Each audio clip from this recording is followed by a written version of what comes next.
প্রিয় শিক্ষার্থীরা, আজকে আমরা আমাদের ঢাকা সেন্ট্রাল ইউনিভার্সিটির ভর্তি পরীক্ষার জন্য যে ডেডিকেটেড এক্সাম ব্যাচটা আমাদের চলতেছে, এই এক্সাম ব্যাচের কিছু গুরুত্বপূর্ণ আপডেট নিয়ে আলোচনা করব। দেখো, পুরো জিনিসটাকে আমি এখানে তোমাদের জন্য 4টা পয়েন্টে ভাগ করে রাখছি। এই 4টা পয়েন্ট নিয়ে মূলত আলোচনা করব। প্রথম কথা হচ্ছে, আজকে আমাদের কিন্তু 6 নাম্বার এক্সাম শেষ হলো, ঠিক আছে? টোটাল আমাদের 18টা এক্সাম হবে, এর মধ্যে 6টা এক্সাম আজকে শেষ হলো, ঠিক আছে? তো তোমরা এই 6টা এক্সাম অনেকেই দিছো, আবার অনেকেও দাও নাই। তো এখান থেকে তোমাদের অনেকেরই গ্যাপ পড়ে গেছে। তো যারা গ্যাপ পড়ে গেছো, মানে ঠিকমতো পরীক্ষাগুলো আমার রুটিন অনুযায়ী দিতে পারো নাই, তোমাদের জন্য একটা সমাধান আমি অবশেষে নিয়ে আসছি। সেটা হচ্ছে, এক্সাম টাইমটা আগে আমার ফিক্স করা ছিল, ঠিক আছে? এক্সাম টাইমটা ফিক্স করে দিয়েছিলাম কেন? যাতে তোমরা একটা রুটিন মেনটেন করে একটা তাড়া অনুভব করো যে এই টাইমের মধ্যে আমাকে পড়াটা শেষ করতে হবে, এই টাইমের মধ্যে পরীক্ষাটা দিতে হবে, নাহলে পরীক্ষাটা চলে যাবে। তো তোমাদের মধ্যে দেখলাম যে অনেকে এটা মেনটেন করতে পারতেছো না। এই জন্য আমি আজকে যেটা করতেছি, তোমাদের এই এক্সাম লিমিটটাকে তুলে ফেলতেছি। মানে যে কোনো টাইমে আসে তুমি পরীক্ষাটা দিতে পারবা, ঠিক আছে? কোর্সে ভিতরে যাবা, যায় প্রিভিয়াস যে এক্সামগুলো গেছে ওগুলো ওখানে অ্যাড করা আছে। তোমার যখন সুবিধা হবে তুমি সুবিধা মতো যাই ওখানে পরীক্ষাটা এখন দিয়ে দিতে পারবা। তোমরা যারা নতুন ভর্তি হতে চাচ্ছ কোর্সে, ঠিক আছে, তোমাদের জন্য এটা হচ্ছে, তোমরা এখন চাইলে কি করতে পারবা, আমাদের একদম শুরু থেকে সবগুলো এক্সাম দিতে পারবা যখন খুশি তখন। তোমাদের একটা সুবিধা মতো টাইম ফিক্স করে তোমরা পরীক্ষাটা, মানে পড়াটা রিভিশন দিয়ে আবার পরীক্ষাটা দিয়ে দিতে পারবা। ওকে, সো তোমাদের যারা গ্যাপ পড়ে গেছো, তারা হচ্ছে কি করবা, এখানে আসে এখন এই গ্যাপটা পূরণ করে ফেলতে পারবা। ওকে, তো প্রথম ইয়াটা গেল। 2 নম্বর হচ্ছে এক্সপ্লেনেশনের যে পার্টটা। আমার এখানে তোমরা যদি হচ্ছে যাও আমার ওয়েবসাইটে, এখানে এক্সামটা সাবমিট করার পর তোমাদের এই পেজটা আসবে, ঠিক আছে?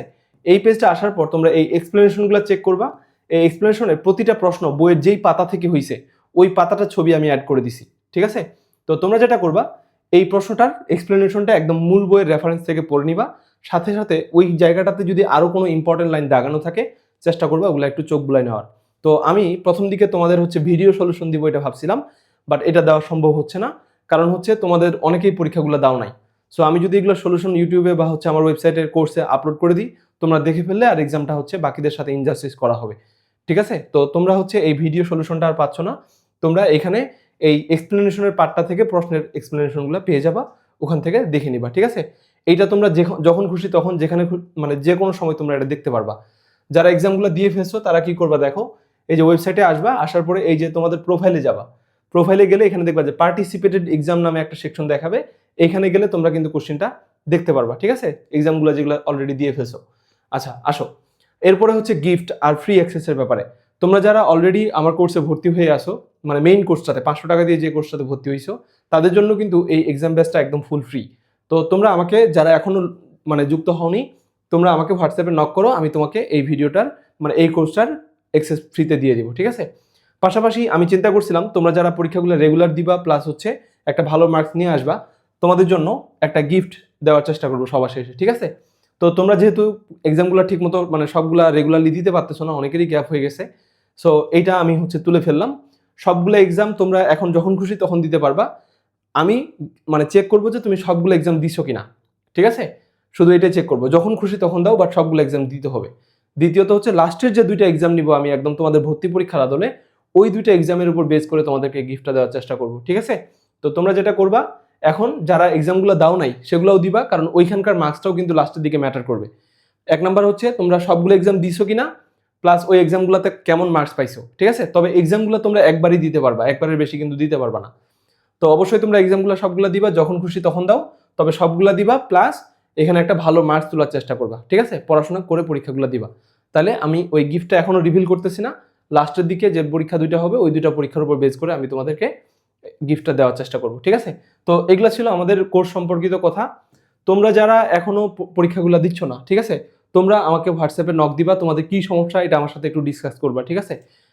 প্রত্যেকটা সমস্যারই কোনো না কোনো সমাধান আছে। যখন তোমরা ফ্রি হও, ঠিক আছে, আমাকে হোয়াটসঅ্যাপে নক দিয়ে রাখবা। আমি যত দূর সম্ভব চেষ্টা করব সাথে সাথে তোমাদের রিপ্লাই করার, এবং হচ্ছে সমস্যাটা নিয়ে একটা সমাধান বের করার, ঠিক আছে? পরীক্ষাগুলো তোমরা দাও, যতটুকু পারো দিয়ে ফেলো, ঠিক আছে? কারণ পরীক্ষাগুলো দিলে যেটা হবে, অ্যাটলিস্ট ওই 50টা প্রশ্ন তো আমার উজিলে তোমার পড়া হবে। বাকিগুলো না পড়তে পারো, অ্যাটলিস্ট ওই 50টা পড়ো, ঠিক আছে? আমি যে প্রশ্নগুলো দিচ্ছি এগুলো কোনোটাই কিন্তু আমার চ্যাটজিপিটি দিয়ে বানানো কোশ্চেন না। তুমি দেখবা প্রতিটা প্রশ্নের রেফারেন্স দেওয়া আছে, এটা কোন সালে, কোন বোর্ডে, কোন জায়গায় আসছে, মেডিকেলের কোশ্চেন নাকি ঢাকা ইউনিভার্সিটির কোশ্চেন, কোন জায়গা থেকে প্রশ্নটা আমি দিছি সেটা রেফারেন্স কিন্তু দেওয়া আছে। ওই রেফারেন্স অনুযায়ী তুমি হচ্ছে বুঝিয়ে যাবা যে এই জায়গাগুলো থেকে কিন্তু আমাদের মানে ঢাকা সেন্ট্রাল ইউনিভার্সিটি থেকেও প্রশ্ন হবে, ঠিক আছে? সো প্রশ্নগুলো এমনও হইতে পারে তুমি হুবহু কমন পাইছো। তো সেক্ষেত্রে অ্যাটলিস্ট আমার উচিলাই তোমার যদি এই 50টা কোশ্চেন সলভ করা হয় আর ওইটার এক্সপ্লেনেশনগুলো তোমরা একবার দেখে নিতে পারো, দেখবো ওই 50টা প্রশ্নের উচিলাই তোমার আরো 200 প্রশ্ন সমাধান করা হয়েছে। কারণ প্রতিটা প্রশ্নের যে এক্সপ্লেনেশনগুলো দিচ্ছি আমি একদম মেইন বই থেকে দিচ্ছি, ঠিক আছে? তো তোমরা যারা নতুন ভর্তি হতে চাও তোমরাও এই কোর্সটাতে জয়েন করতে পারো, কারণ আমি এক্সামের লিমিটগুলো তুলে দিছি। তোমরা এখন আমার যে 6টা এক্সাম হয়ে গেছে ওই 6টা এক্সাম তোমার যখন খুশি তখন দিতে পারবা, ঠিক আছে? আর যে 14-15 দিনের মতো সময় আছে, এইটা সময়ও কিন্তু অনেক গুরুত্বপূর্ণ সময়। এইটুকু পড়লেও তোমাদের এখানে এখনো চান্স পাওয়া সম্ভব, ঠিক আছে? একটু ইফোর্ট দাও, সবাই হাল ছাড়ে দিছে। এই কয়টা দিন তোমরা যদি একটু লাগে থাকতে পারো দেখবা যে তোমাদের একটা ভালো সাবজেক্ট নিয়ে চান্স হয়ে গেছে।